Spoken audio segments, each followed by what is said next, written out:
Jean-Louis Denis dit le soumis doit répondre de ses actes devant la justice. On lui reproche d'avoir recruté des jeunes pour les envoyer en Syrie.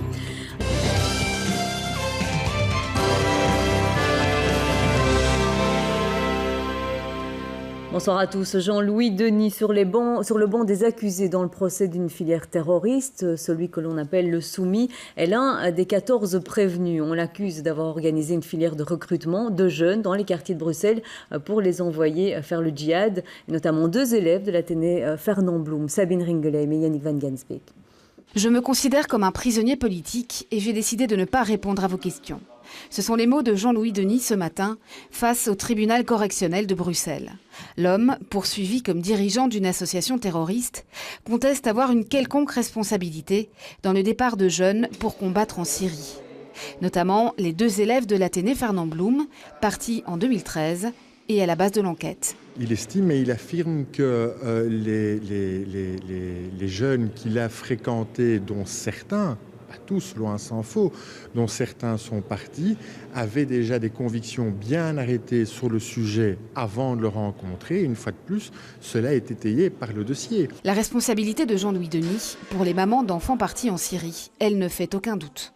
Comprendre ce qui a poussé leur fils dans les rangs djihadistes, voilà ce qu'elles attendent de ce procès.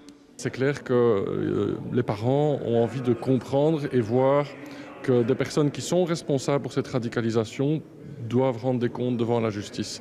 Mais ce n'est pas le seul facteur.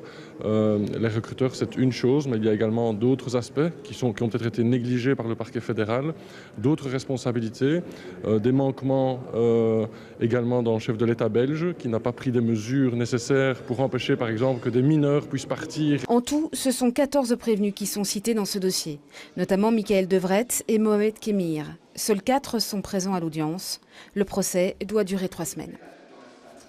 Qui est Jean-Louis Denis, musulman converti? L'homme était actif à Bruxelles. On lui reproche d'avoir embrigadé des jeunes sous le couvert d'actions caritatives. C'est un portrait signé Michel Gaillard. Jean-Louis Denis, il y a 3 ans, dans les rues de Bruxelles. À l'époque, l'homme se fait passer pour un musulman converti, très engagé. C'est Allah qui appelle tous les gens à aller défendre la veuve et l'orphelin. Comme il nous appelle tous les samedis à aider les pauvres à la gare du Nord. Comme il nous appelle tous les samedis, tous les vendredis à aller à la mosquée. Je veux dire, c'est des ordres d'Allah. Prétextant tenir un restaurant caritatif, il embrigade des jeunes, influençables. Pour mon fils, je sais que la culpabilisation était très forte. C'était style, t'as pas honte, des enfants meurent de faim, ils n'ont même pas de quoi acheter un pain pour toute la famille, alors que toi, tu es habillé comme ça, t'as des parents qui ont de l'argent, tu vis dans une belle maison.